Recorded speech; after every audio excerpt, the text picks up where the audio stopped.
And we Nice. are live here on the Extra Points podcast. We're live on Facebook, we're live on YouTube. Come and join us. Thank you for being here. This is the Extra Points podcast with the college football experience. My name is Gus. This is Will. Will, how are you doing tonight, my friend? I'm doing great, man.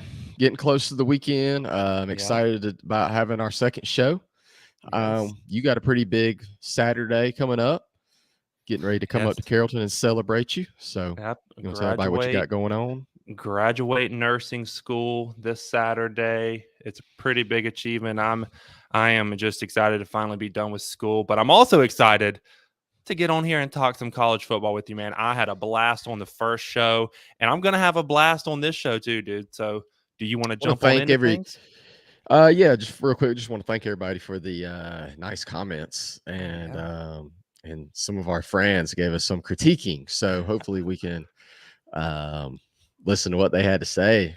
And but Put yeah, it to I'm good ready to jump use. on in. Yeah. All right.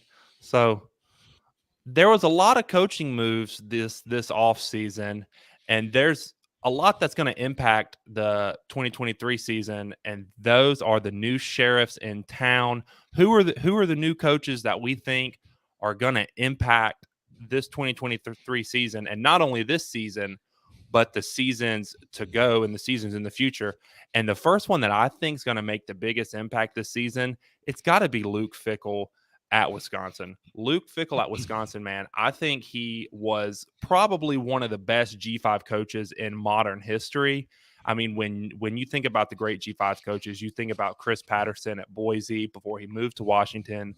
You think about Gary Patterson at TCU before they made the jump into the Big 12. And I think that this is going to be one of the biggest splashes of the offseason. What do you think?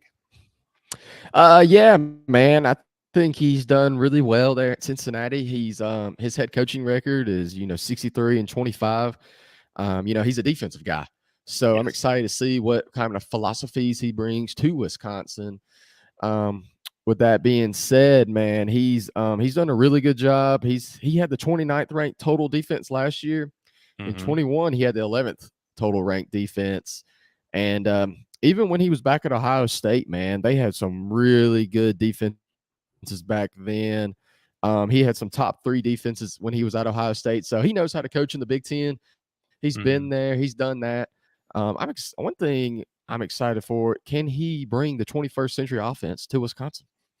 And that's why I think he hired Phil Longo from North Carolina to come and run that side of the offense. But I'm honestly surprised that he decided to go to Wisconsin because it was kind of a well known thing that he was waiting for a Big Ten job, but everyone was thinking Notre Dame, maybe Ohio State when it opened up, possibly Michigan, and then Notre Dame did open up in 21, but they promoted internally. They promoted their defensive coordinator Marcus Freeman, who was Fickell's defensive coordinator at Cincinnati.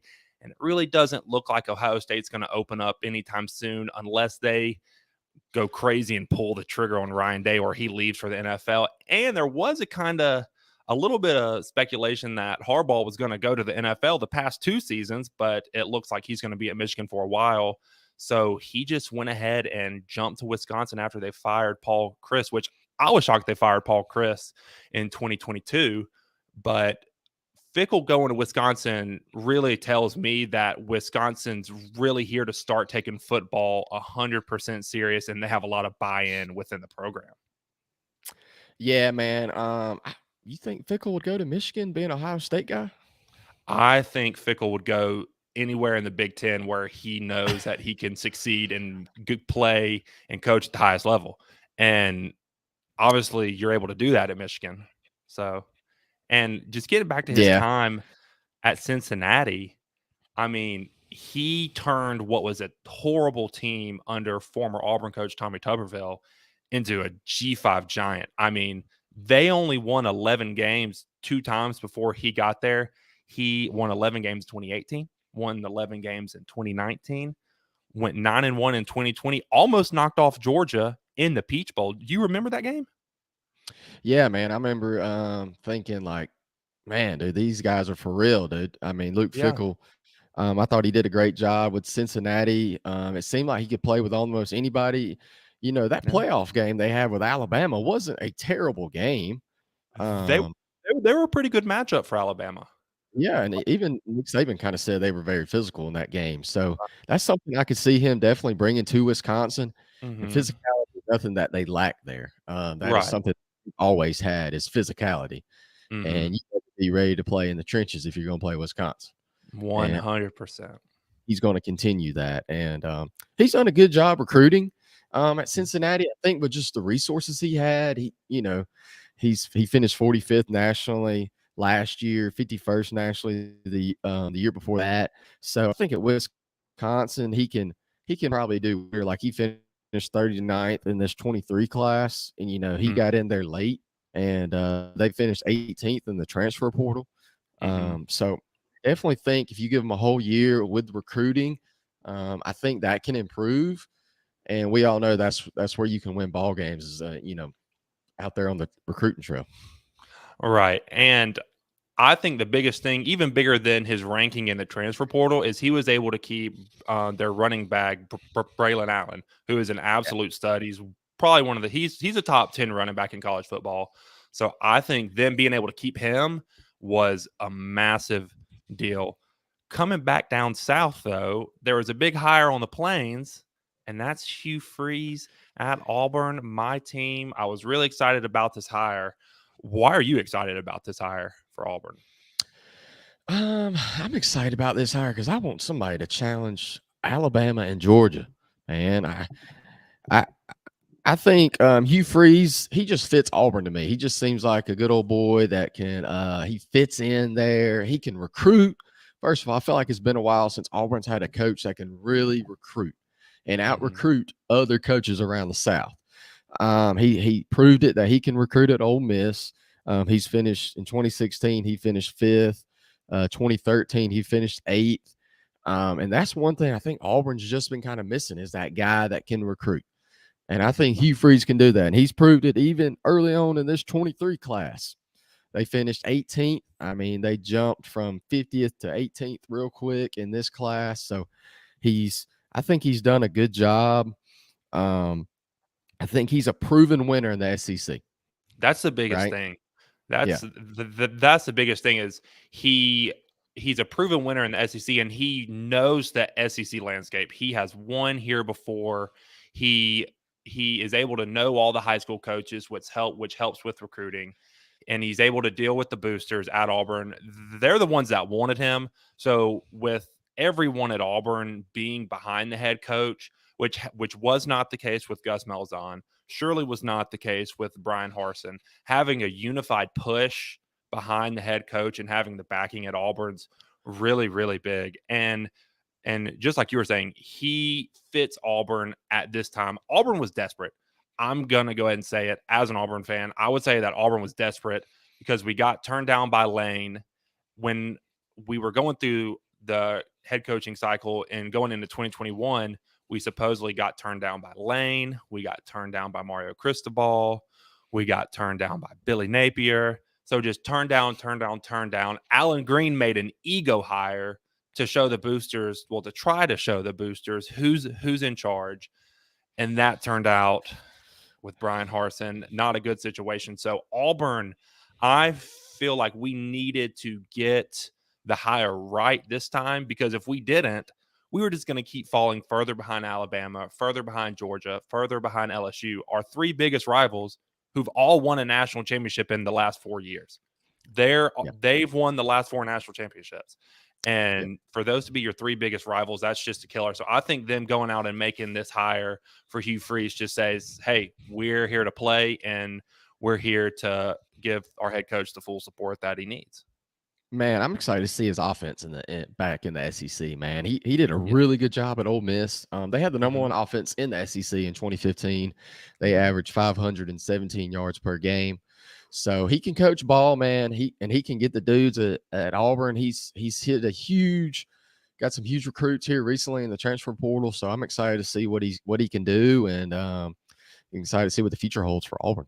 Yeah, man. Super, super excited about what he's gotten on the offensive line. I think I saw a stat the other day that says that he got 9 offensive linemen in the portal, and in like the past 3 classes, we've only gotten 8 total. And then he addressed our issue at quarterback. with Peyton Thorne from Michigan State, which is just going to provide some stability and some experience, which we don't have. We don't Well, have it all. what's been the main issue with Auburn the past few years? Their offensive line. Our line has been atrocious. Absolutely. I don't want to drag these kids through the mud. They haven't been terrible, but just not up to the standard that Auburn fans expect. Yeah, I mean, you can also, talk about coaching. They've had offensive line coaches rotate in and out of there. So if you don't have consistency, it's kind of hard to get better. Yeah. Staying in the SEC, moving a little out west to the Lone Star State, College Station. This is not a head coach. Jimbo Fisher's still there for now, but he is seeming to be relinquishing his play calling duty, hiring Bobby Let's hope. Petrino. Yes, let's hope hiring in Bobby Petrino to hopefully come and run his offense. And to put it nicely, A&M's offense has been mediocre at best. They scored over 30 points once last year, and in 2022, 2021, and 2019, they finished in the bottom half of total offense in all of FBS. And for the talent that they have on that roster, for the coaching pedigree that they have had there, that's just unexcusable, which is why I think Jimbo got some. He got a little hot seat under him. So like, hey, you need to make a change or we're going to have an issue. And it seems to be that he's made this change with Bobby Petrino. Yeah, I definitely think he's going to take more of a CEO type approach here. Let Coach Petrino kind of take over the offense, which I think is good. I think, man, Jimbo's offense is just It's it just ancient. hadn't been working, man. It hasn't worked since he won the national championship at Florida State. Mhm. And he just hasn't found the right quarterback yet. He hasn't either. They hadn't stayed healthy or they just hadn't played well, man. I think maybe bringing Bobby Petrino in there, him looking for his style quarterback that he wants, can really help. And I think this will help Jimbo maybe keep his job for another year, see how Mhm. they do. But Bobby Petrino, man, he's going to bring in a really good offense, man. He definitely has a blueprint on how to do it. And I mean, because he did it at Louisville 2017, 2016, 2017, 545 yards per game. 2016 at Louisville, 533 yards per game. And then even going back to his time at Arkansas, where he had Brian Mallett and he was getting in about like the 450 yards per games, which for that time period, that was still a pretty good offense. And I'm just interested to see what he can do with Connor Wegman there at quarterback. I'm assuming that's going to be who the quarterback is because that's where they ended the season, and I think he has the most upside out of all the quarterbacks in their quarterback room.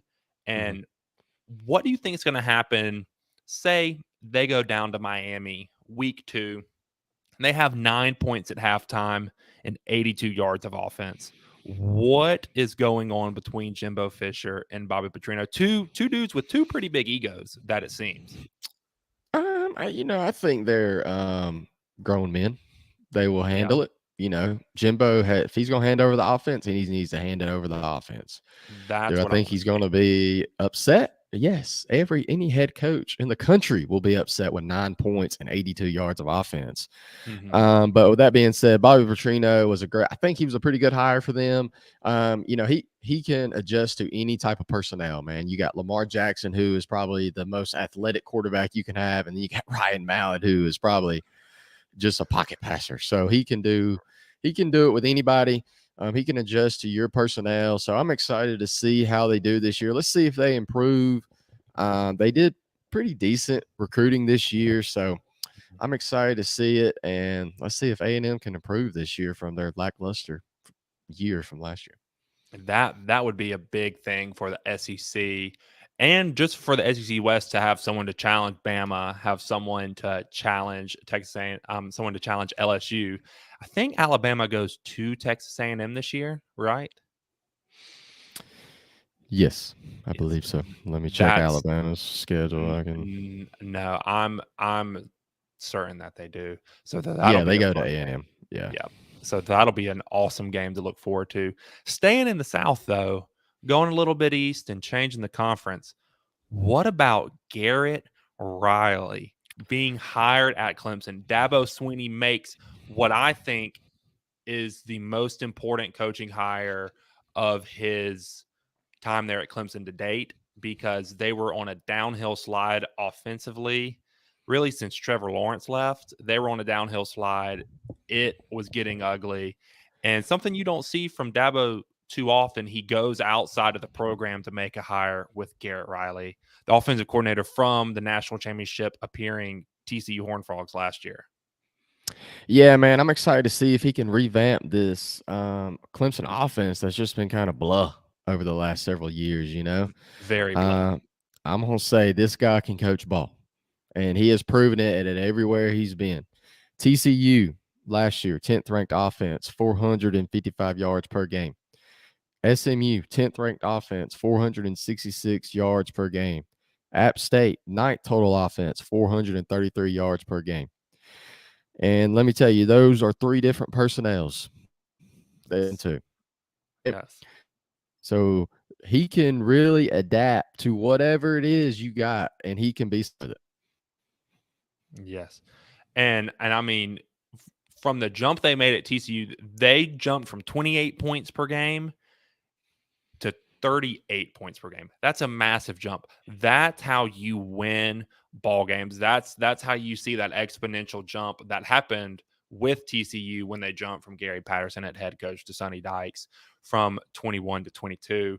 And I'm excited to see what he does with Cade Klubnik there at quarterback. I think Cade Klubnik has a potential to be a absolute star in college football. Just can they be healthy on the offensive line, and can they get some downfield explosive pass plays there at Clemson? Yeah, I mean, last year Clemson was 30th in total offense with 410 yards a game, and then 2022 they were 82nd in the country in total offense. So I definitely think this is probably going to be his most talented roster he's gotten to coach. Mm-hmm. So I think we will get to see his offense on full display this year, and hopefully he'll get him a head coaching chance here soon. I definitely think he will, but especially with having the spotlight on him at Clemson, they have a big game against FSU week 4. That'll be their first real big test of the season. But that game is at home. It'll probably be at night. We already know College Game Day is probably going to be there. That's one of the biggest games that week. So Top I'm 10 matchup, yeah, probably. yeah. Well, it just depends on if FSU loses to LSU, which is a possibility, but that's going to be a really fun team to watch this year. Garrett Riley, the new offensive coordinator at Clemson. Still staying in the South, we're about to talk about a team that we both really don't like that much. We both Oh really my don't gosh. like this team, It's and been a hot topic in our group that's the message. Georgia Bulldogs. Yeah. That's the Georgia Bulldogs. Can the big dogs eat? Can they really contend for a three-peat? I think they're the favorites going into the season. They should be ranked preseason number 1. What are your thoughts on the Georgia Bulldogs going into 2023?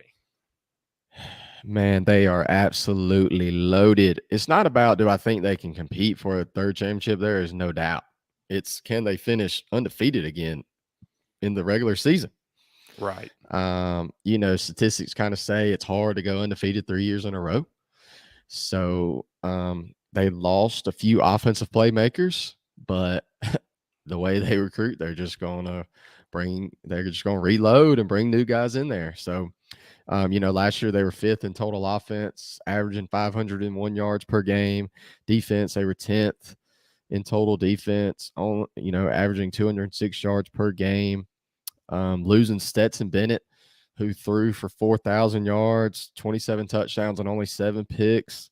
Can Carson Beck, who we think is going to be the starter, can he replace Stetson Bennett? I think he can replace Stetson Bennett because he has so much around him. He has a absolute great wall of China offensive line in front of him. I mean, it's just insane. And all the weapons they were able to get from the portal. They were able to get Dominic Lovett from Missouri. Yes, they were able to get Mhm. they were able to get Ra Thomas from Mississippi State. Two all SEC wide receivers. Absolutely killed it in the portal. They're loaded out wide. They have Arian Smith out wide too. They still have Rosemary Jack Saint out wide too. And we can't forget about their tight end room. They have Brock Bowers, arguably the best football player in college football. They have him to throw to too. And they have Oscar Delp. And they have Lawson Lucky, a freshman tight end who's going to be really good too. And can we talk about their schedule? It's a joke.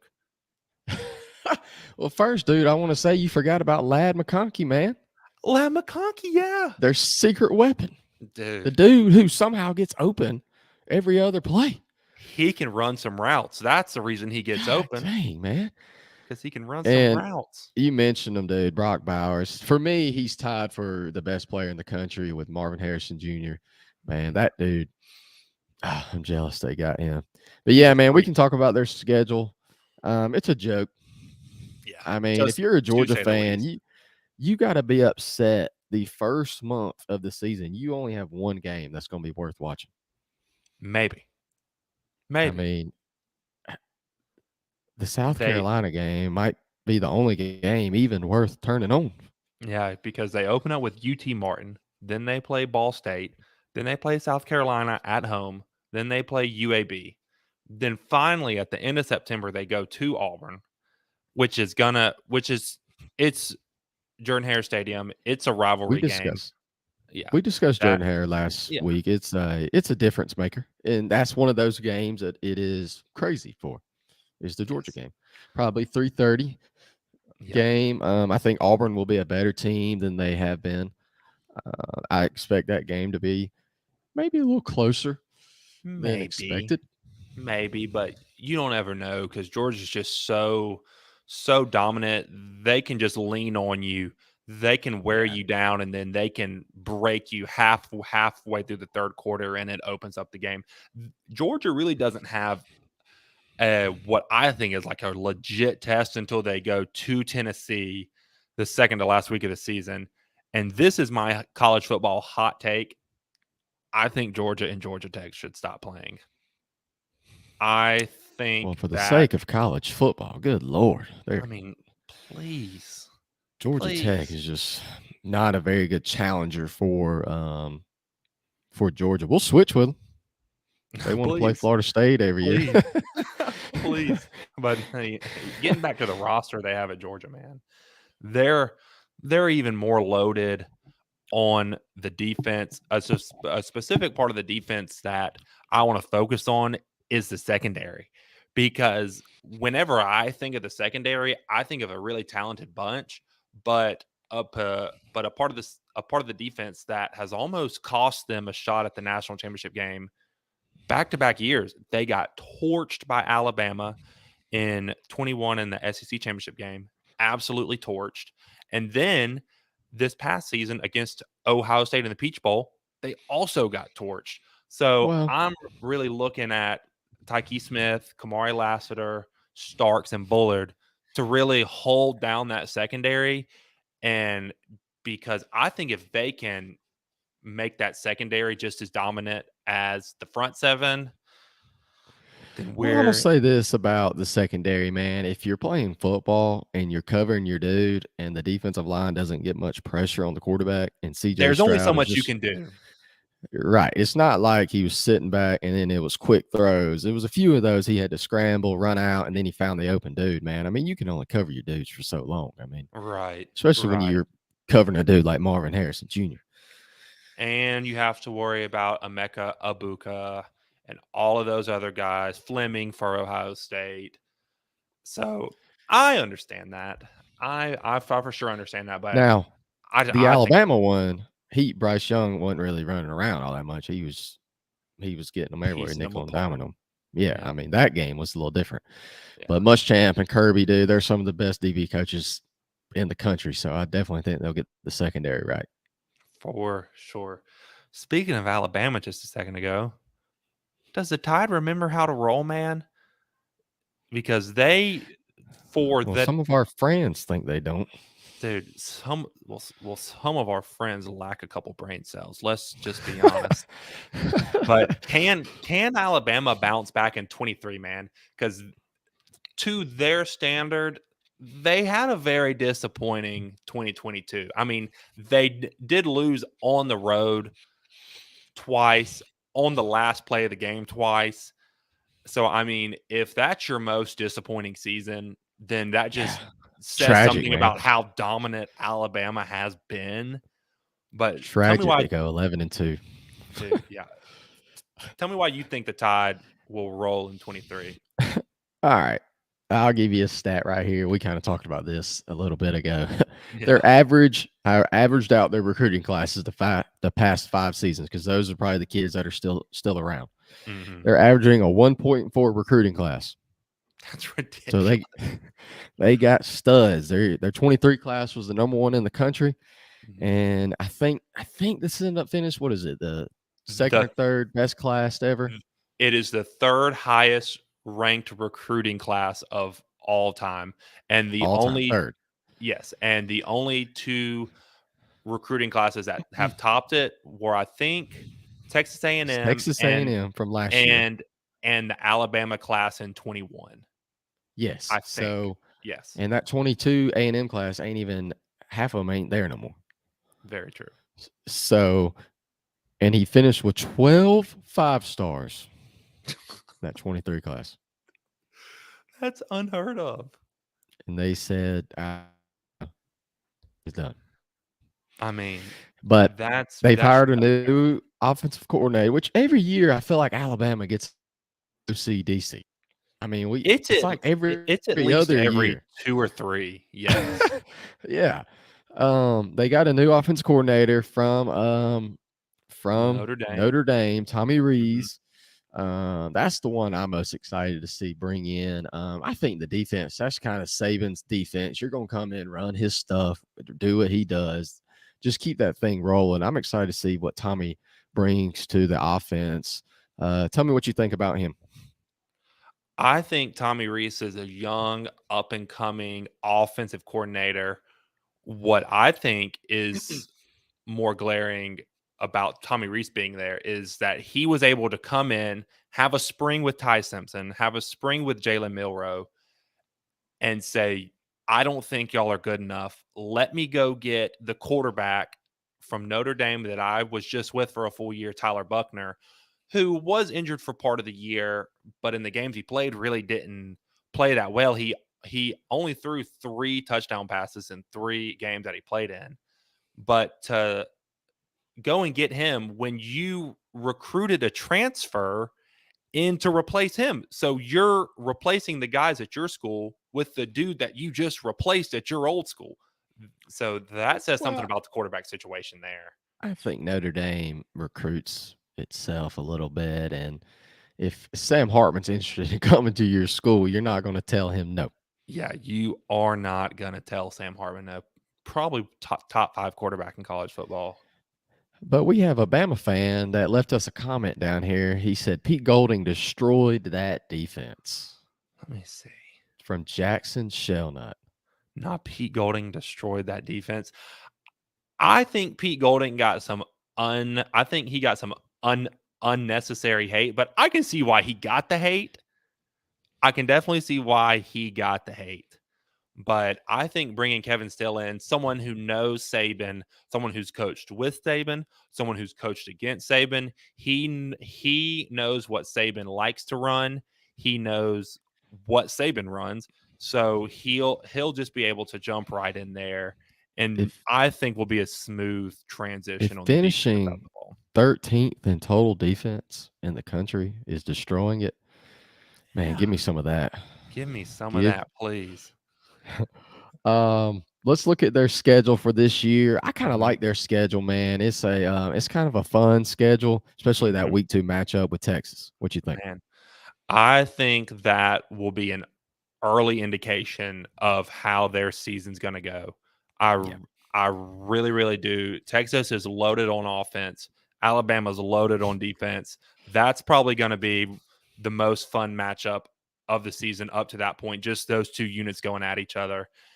And speaking of their schedule, they play their biggest games at home besides Auburn and Texas A&M. But they get LSU at home, they get Tennessee at home, they get Texas at home, and where Alabama's really struggled the past couple of years is on the road.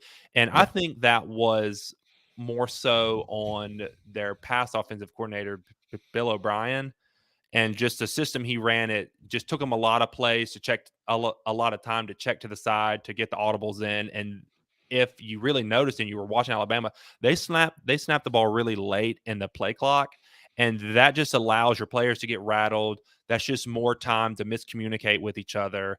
That's just more time for the crowd to get into it, and that's one of the reasons I think they really struggled on the road the past couple of years. So getting Tommy Rees in, I think he's going to bring new life and really allow Alabama to take good control of their schedule and really take advantage of all their really big home games. I want to see Alabama's offense go back to the way it was. Ground and Quarterback just pound. manage the game, run the Mhm. football, get your ball in the playmaker's hands. Mhm. Find your guys out wide that can just make plays with the ball, man. Just manage the game as the quarterback. You don't have to do nothing special. You're not Bryce Young. Don't try to be Tua. Don't try to be Jalen Hurts. Be you. Control the game. Don't turn over the ball. And I promise you, playmakers will make plays because they got some around them. I mean, they have Ja'Cory Brooks returning at wide receiver. They have a transfer in Malik Benson that's coming in from junior college. He was one of the top junior college transfers coming in. They have Jermaine Burton coming back for another year, the transfer from Georgia. They have Isaiah Bond, and they have Kobe Prentice. They're all really highly recruited out of high school wide receivers that I think they're going to be able to take advantage of. And getting back to the defensive side of the ball, they have a freshman, Caleb Downs, he was the number 6 overall prospect in the 2023 class. He's a safety. He was the number 1 safety in the country, number 1 player in the state of Georgia. To have a safety ranked that high in a recruiting class says a lot about him, and all of the comparisons coming from the coaching staff in Tuscaloosa is comparing him to Minka Fitzpatrick. That's one of their favorite players there of Ooh, all. Yeah. Yeah, an absolute dog. So really look at Caleb Downs to get on the field early and really be a contributor on that Alabama defense. man, I want to see their linebacker play kind of improve a little bit. Go to that Yeah. sideline to sideline type ball players, man. I miss that Reuben Foster type playing, man. That a dude that will headhunter you. Like Oh, if yeah. you don't keep your head on a swivel, he will knock you out. I want to see some ball players like that, man. Well, they've been able to recruit them, and they've been able to keep them on the roster, which I think is really big for the Crimson Tide going into 2023. Man, do you know what makes me sad? College football ends. Programs that stink, that shouldn't stink. Programs who are terrible that I'm like, man, I wish this program was good. They've been good in the past, but they're not good now. The- Yeah, these programs stink. They stink. Plain terrible. and simple. And these programs need CPR. They need it. They need to be revitalized. They need resuscitation. And the first program that we think needs that really bad is Georgia Tech. We just talked about them earlier. My hot take is Georgia Tech shouldn't play anymore because it's just ugly. It isn't good for either team. The Georgia Tech Yellow Jackets need CPR. Tell me why they stink so bad, Will. I really want to know because they shouldn't be this bad. Well, if I knew why they stunk so bad, I'd be the coach over there. But I can kind of point a few things out to you why I think they might stink. Please tell me why they stink. Well, last year they were 115th in total offense and That's 85th terrible. in total defense, and they finished 5-7. That's bad. Um, yes. Um, they haven't had a winning season in a long time. Will, Long time. they've had 2 double-digit wins in the 21st century. No, Yeah. 2 double-digit win seasons, sorry, Yeah. in the 21st century. That's awful. I feel Absolutely like terrible. a lot of their issues are it has to do with the AD, the president, the school itself. I mean, they For just can't sure. really recruit the kids around the state that they need. And Yeah. Georgia literally has some of the best kids you can recruit. There, if you did a circle, a 3-hour window around Atlanta, I promise you, you could find them anywhere. It is one of the most talent-rich areas of the country. I mean, because you have Georgia, you have Florida, you have Texas, and you have California. Those are the 4 big states when it comes to talent, but they're in the Atlanta area, and they can't recruit, which is just the school. It's the academic standards that they have that's really holding them back. Dude, they have 14 wins since 2019. They went their last bowl game was 2018. Ah, that's just sick. That's absolutely sick, and I think college football is moving away from them too, kinda like it is with Stanford, kinda like it is with Northwestern. It's really moving away from these high academic schools, but it's not moving away from Vandy because Vandy's kicking butt. But it's really moving away from them with the transfer portal. It's hard to get transfers in, and it's hard for them to really get NIL stuff going there just because of kind of the way the school holds themselves. They're like almost above paying players to come play for you. Sorry, Georgia Tech. That's how you're going to have to do it to even be competitive. But I will say Brent Key did kind of turn it around. All of the reports coming out there last year were the players didn't want to play for Jeff Collins. They No, really did not want to play for him, and it was obvious when he got fired. Georgia Tech started winning ball games. Heck, they beat they looked they looked good at the end of the year, like pretty decent, man. They yeah, beat North Carolina kind of the second to yes, the last week. They beat which Virginia Tech. That's not really a huge win, but they won 2 games with them. right, right. Um, which that North Carolina game was huge for them. They kind of, played against Miami. Ended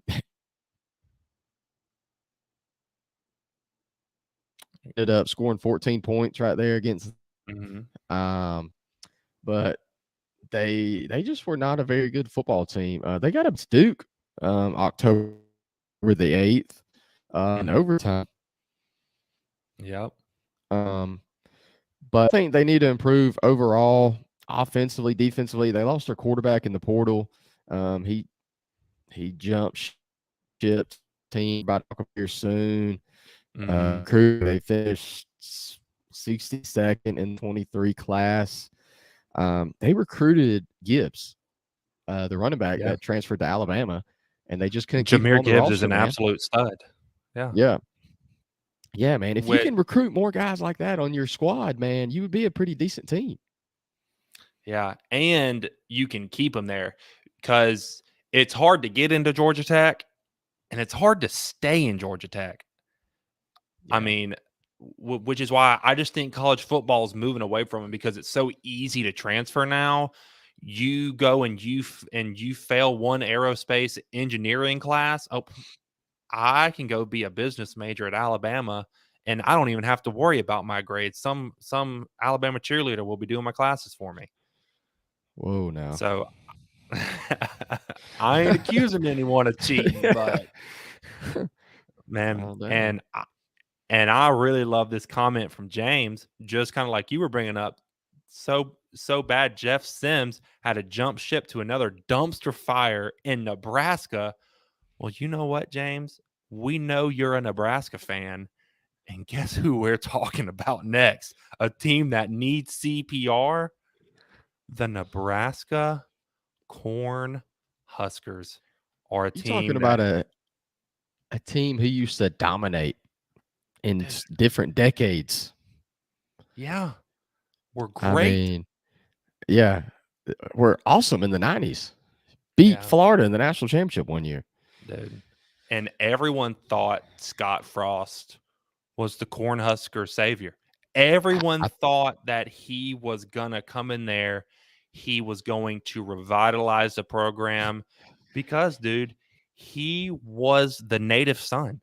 Like, he was the guy that was gonna come in there, but I he thought he I flopped. thought he was I thought he was gonna come in there too, and I thought he was gonna be successful. What he did at UCF, I mean, UCF was a pretty decent program when he got there, and he took him to the Chick-fil-A Bowl and beat Auburn. He kinda got him in that national championship talk. Right. Um, I thought he was really gonna go to Nebraska and do something, but it just didn't work out, man. He finished with a 16-31 record. That's disgusting. Yeah, it's terrible. That's just not good, and in his 4 seasons there, they didn't make a bowl game once, and really, when you look back at Nebraska, dude, they were going downhill ever since they fired Bo Pelini. I don't know why they Yeah. fired him. I really don't. I think they might have gotten a little too big for their britches and thought them jumping to the Big Ten, they needed to be winning the Big Ten because under Bo Pelini, they never won less than 9 games. He was 66-27 overall. And I mean, if you're winning 9 to 10 games a year at Nebraska, I mean, that's pretty phenomenal. That's pretty good, and they fired him. I think once you kinda get some success in, like, a period of time, you think you should always, at some point, get back to that, and they kinda thought Scott Frost had the magic, what he was Mhm, doing at UCF could carry over to Nebraska, and it just didn't mhm. work out, man. He Yeah, just couldn't he lost a lot of one-possession games. tons of them. They just couldn't get it figured out, man. Yeah, and I mean, they were awful on special teams too. Awful, awful. Like, they were one of the worst special teams in the country, and they were bad on defense, they were bad on offense, they were bad all around. But they've kind of started to jump back now. They were able to hire Matt Rule. Mhm. They were able to get him because he was fired from the Carolina Panthers, but he has been a phenomenal college head coach from his time at Temple, where he took that program that was in the dump, brought him up, won 10 wins there twice for the third and Yeah. fourth time in program history. Then went to Baylor after the Art Briles debacle and was able to win double digit games there in just his third year with a roster that was decimated. And then he was able to get to the Sugar Bowl and he lost to Georgia. But whenever you're at Baylor to get to the Sugar Bowl, that's a really big deal. Yeah, I wouldn't look at his overall record, just because his situations he's been in are just a little different. He's always had to rebuild a program. I mean, the Baylor program was In it shambles. yeah, it was almost gone. I Yes. mean, he has a 47-43 overall record. I wouldn't really judge him by that. Maybe his last year at Baylor is what I would kinda look at. He did a really good job. They finished 11-3. Yes. Um, I think he's kinda gotten there at Nebraska. He started recruiting. Hmm. He finished 31st in this 23 class. Um, he finished 26th in the transfer portal. I thought he did a good job. Some noticeable names that some good talent. If Eric Gilbert could get his act together, he is a Yes. stud on the field. He's a freak. Um, yeah, and then they probably got their quarterback, Jeff Sims. He come from Georgia Tech. Yes. I think he'll be pretty good. Um, Another thing, man, he has the support from the fan base, from the alumni. They want to be successful. They're building a new facility. Yes. So they are doing everything they can to take that next step to be successful. And I think kinda like what Wisconsin has done. They're in this transition period in the Big Ten because the conference is changing. They're bringing USC, they're bringing UCLA in, and then with this conference changing, it's time to get serious about college football. It is time to start investing 100%. You have to make the right hires if you're gonna do a coaching change at this point, and I think that's happened at Nebraska. I'm kind of hoping this is a completely off topic subject. I'm kind of hoping that happens at Iowa too. Kind of hoping they get Kirk Ferentz out of there and they bring someone else in, but that's a topic for another day. Man, Will, that was fun. That was really Yeah, that fun. was a quick episode, I feel like. Yeah, yeah. Well, I like because James. Look at it's a James's weeknight. previous comment. Let me see. Let me see. Matt Rule versus Deion Sanders Matt will Rule. be the next.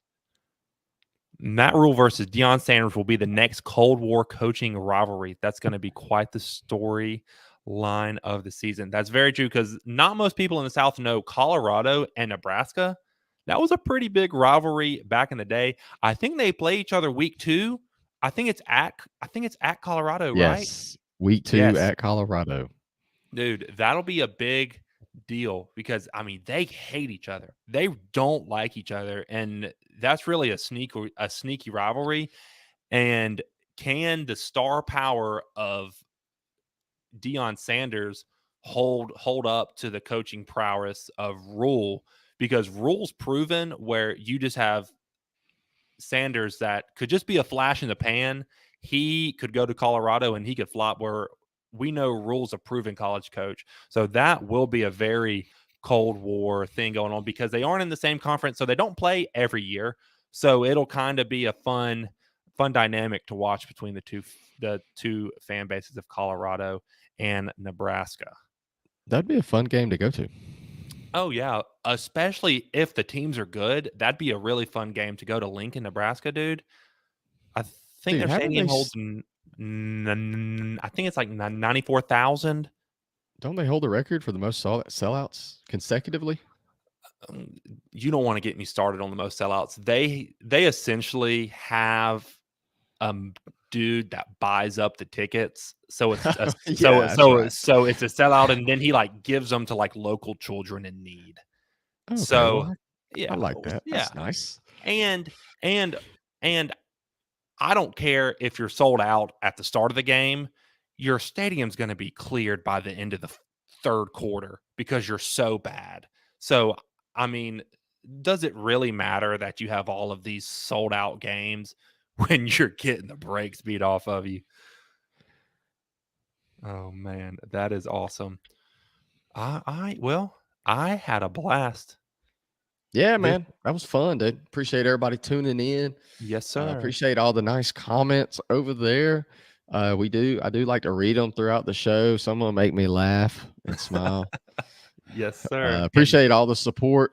Again, please like, follow, subscribe. We have Instagram, YouTube, TikTok. we're on We have Spotify now. Follow us Yes, we're on on Spotify. Spotify. We'll You be on can, Facebook soon. yep, you can like, you can rate, you can subscribe. But the most important thing is you just share with your friends, you just share with your family, and we will see y'all next time. Have a good night, everyone.